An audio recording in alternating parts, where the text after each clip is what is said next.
Let's make you an expert in indices. Now, indices is basically the plural of the word index. And index means a power stroke an exponent. Now, when we write a to the power of n, this basically means that a is our base, then n now is our index, our power stroke exponent. Now, when we study indices, we're just studying powers, exponents, or indices. For instance, if we have a to the power of 3, this basically means that it is a multiplied by itself 3 times.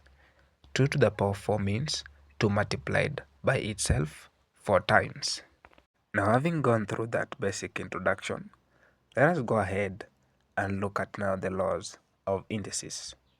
And these are very vital, so pay key attention on this. The first law is the multiplication law, a to the power of n multiplied by a to the power of m.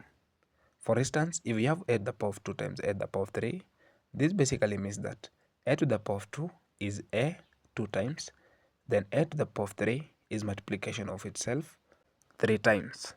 Notice that we are multiplying 5s. This means we can write this solution as a to the power of 5. Now this seems easy even without using the law. But what if you have a to the power of 100 multiplied with a to the power of 500? You notice that this will be tricky because you will be required to write 500s and 100s, and that is a lot of work. And here is when the law steps in. That if you have a to the power of 2 times a to the power of 3, we consider a as our common base, then for the powers we add them, and 2 plus 3, that is 5. We are getting the same answer we got initially. Now let us solve now this one. Our common base is a, then for the powers we add 100 plus 500, and that gives us 600. You notice that this one makes our work easier. So basically from this the law, you can state it. It tells us that if we have a to the power of n times a to the power of m, we pick a as the common base. Then for the powers, we add them, that is n plus m. And this is our first law. The second law is the division law. A to the power of n divided by a to the power of m is equal to what? We consider this example, a to the power of 3 divided by a to the power of 2. This can be rewritten as a to the power of 3 over a to the power of 2. It's just the same thing. A to the power of 3 means 3s, and a to the power of 2 means 2s. Notice that we can cancel this 2s and also do the same for this, and we shall be left with our final answer as a. Now this seems easy, but what if we have larger numbers? For instance, a to the power of 300 divided by a to the power of 20, and that is when the law steps in. It tells us that if we have a to the power of n divided by a to the power of m, we pick a as our common base. Then for the powers, we subtract them, that is n minus m, respectively. Meaning, if we consider this first example, a to the power of 3 divided by a to the power of 2, we shall pick a as our common base. Then for the powers 3 and 2, we subtract them. 3 minus 2 is actually 1, and a to the power of 1 is as good as saying a. Now let us solve this. A to the power of 300 divided by a to the power of 20, a is our common base. Then we subtract the powers, 300 minus 20, that is 280. We can also end up with negative answers if we have a to the power of 3 divided by a to the power of 5. This shall be a to the power of 3 minus 5, which is negative 2. The third law, a to the power of n in bracket m is equal to a to the power of nm. We basically get rid of the brackets and multiply the powers. Then number 4, a to the power of 0 is equal to 1, meaning any number raised to 0 is equal to 1. Let us prove this. If we have a to the power of 0, this basically means we have a to the power of a number, subtract the number itself. For instance, 2 minus 2. We can write this as a to the power of 2 divided by a to the power of 2. And we can write this as a by a over a by a. Notice that this will cancel to give us 1. So a to the power of 0, we can equate it to 1. So any number raised to 0 is actually equal to 1. Number 5, a to the power of negative n is equal to 1 over a to the power of n. We prove this using a to the power of 0 minus n, and notice that we can write this as a to the power of 0 over a to the power of n, and a to the power of 0 is actually 1. Number 6, a to the power of 1 over n. N shall become the root of a, and that is how simple it is. For instance, 2 to the power of a half is the same as the square root. 2 to the power of a third is the same as the cube root. But what if we have 2 to the power of 2 third? If the numerator of the power is non-1, we consider this a to the power of m over n. This can be written as n shall be the root of a, and actually the numerator, which is m, shall become the power. So if we have 2 to the power of 2 over 3, this shall be the cube root of 2 in bracket to the power of 2. Then if you have a times b in bracket the power of n, this is the same as a to the power of n by b the power of n, and the same a over b in bracket the power of n. This is the same as a to the power of n over b the power of n. And note that number 7 works only for multiplication and division, not for addition and subtraction. Meaning, if we have a plus or minus b in bracket the power of n, this is not equal to a to the power of n plus or minus b to the power of n. Note that. Number 8, and this is basically the common one that all of us know. A to the power of n is equal to a to the power of m. The bases are the same, so we equate the powers that they should also be the same. And these are the very 8 key laws that you should have at your fingertips. Now from this, we are going to look at examples that are going to help you understand these concepts very easily, to such an extent that you'll be able to get any question that comes your way. Now let us look at the following examples.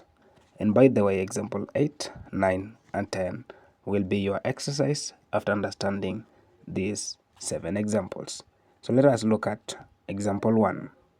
Now for us to solve this, we're going to apply first this multiplication law, that a to the power of n multiplied by a to the power of m is equal to a to the power of n plus m. But notice that our bases are not the same, because we have 2 and 4. But we can write this 4 in terms of base 2, since 4 is the same as 2 to the power of 2.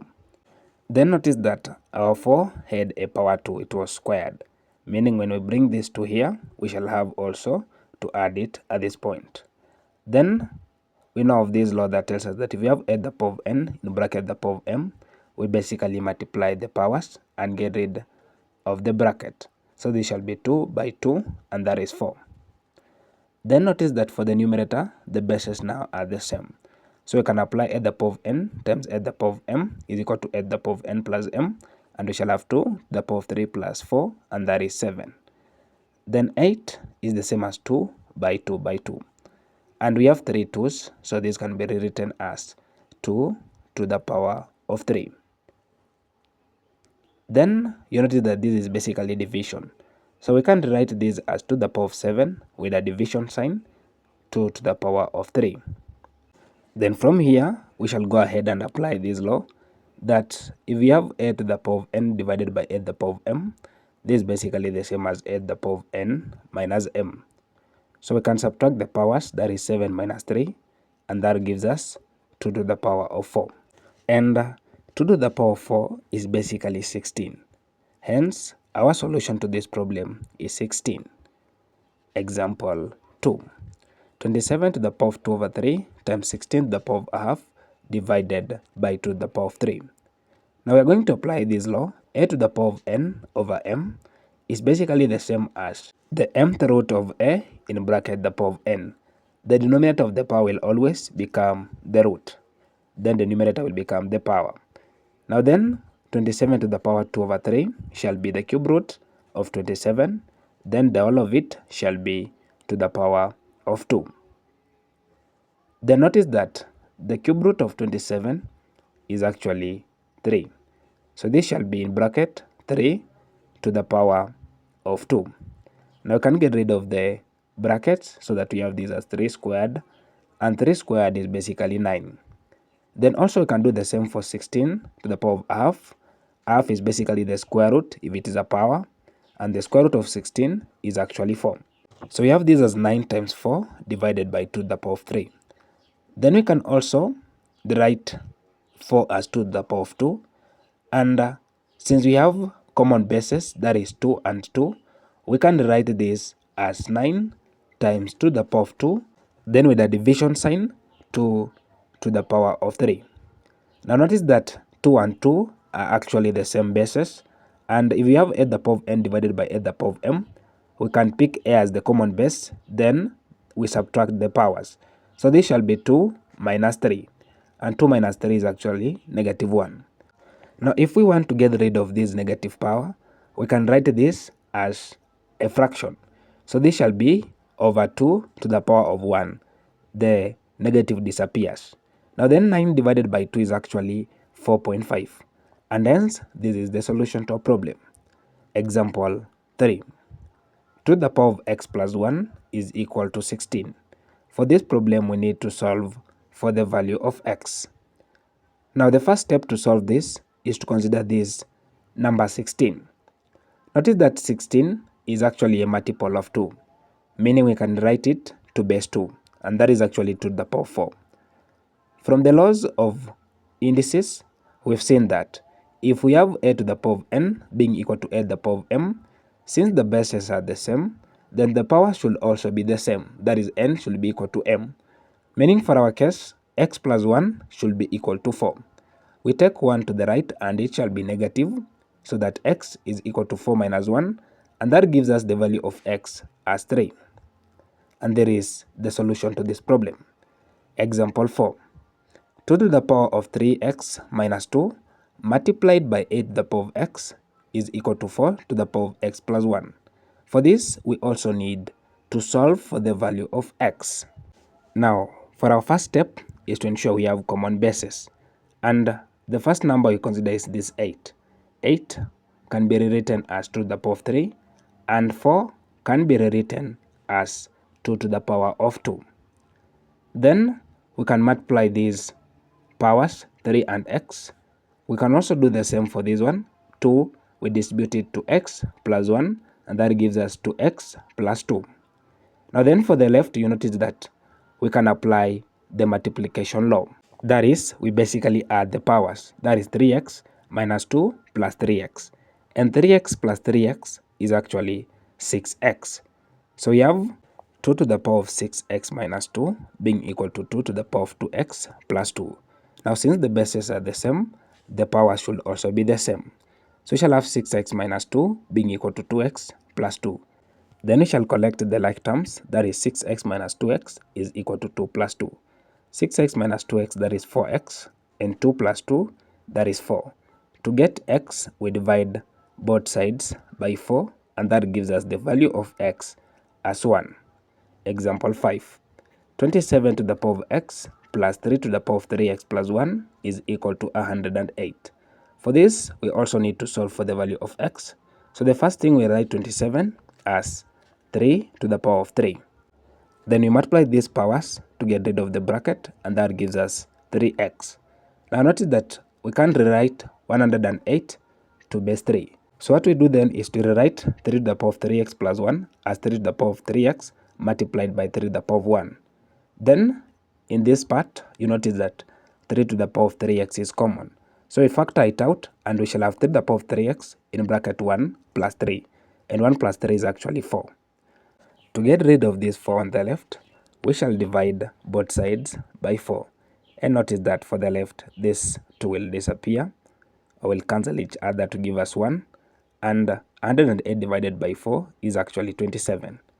Then 27, we can rewrite it as 3 to the power of 3. Now notice that the bases are the same, and hence the power should also be the same from this law. A to the power of n is equal to a to the power of m. This means that n is actually equal to m. So for our case, 3x should be equal to 3.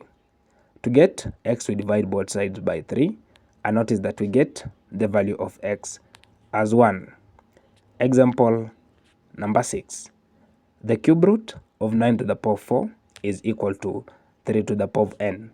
We need to solve for the value of n. The first step, we rewrite 9 as 3 to the power of 2. Then you can distribute these powers. 2 multiplied by 4, that gives us 8.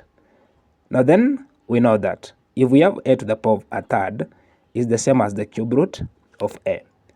So when we rewrite this as the cube root of 9 to the power of 4, we replace it with 3 to the power of 8, then it should be equal to 3 to the power of n. Now then, this cube root, we can rewrite it as a third. So this shall be 3 to the power of 8 in bracket to the power of a third, and multiplying the powers we get 8 over 3, and this should be equal to 3 to the power of n. Now you notice that the bases are the same, and hence the powers should also be the same, meaning we shall have 8 over 3 is equals to n, and this means that our value of n is actually 8 over 3. Now for our last example, example 7, 9 to the power of x minus 3 to the power of x plus 1 minus 18 is equal to 0, and also we need the value of x. First we consider this 9. We rewrite this 9 as 3 to the power of 2, and that gives us 3 to the power of 2x. Then 3 to the power of x plus 1, we can write this as 3 to the power of x multiplied by 3 to the power of 1. Now for our next step, we're going to rewrite 3 to the power of 2x. So we can write this as 3 to the power of x in bracket to the power of 2. Now you notice that we have 3 to the power of x being common. So we can let 3 to the power of x to be k. And so our equation shall become k squared minus k multiplied by 3 minus 18 is equal to 0. K by 3, that gives us 3k. Now this is a quadratic equation, and we can solve this by using the sum and product method.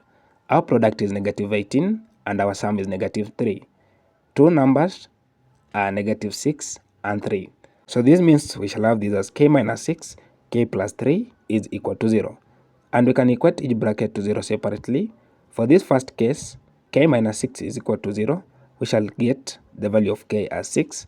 And for the second case, k shall be negative 3. But notice that we have x being an exponent. So if the value of k is negative, we can solve for the value of x. Now we consider k as 6. 3x is equal to k. We replace k with 6. Then we introduce the logarithms on both sides. Now we know of this law that tells us that if we have log of a to the power of n is basically the same as n log of a. So this shall be x log of 3 is equal to log of 6.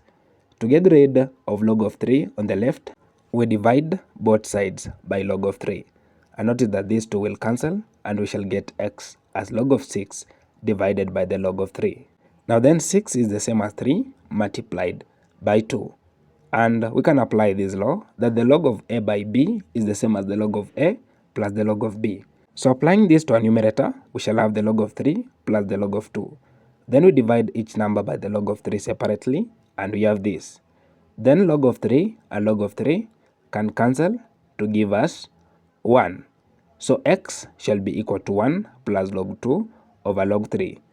Then once again from the laws of logarithms, we know that the log of a divided by the log of b is the same as the log of a to the base of b.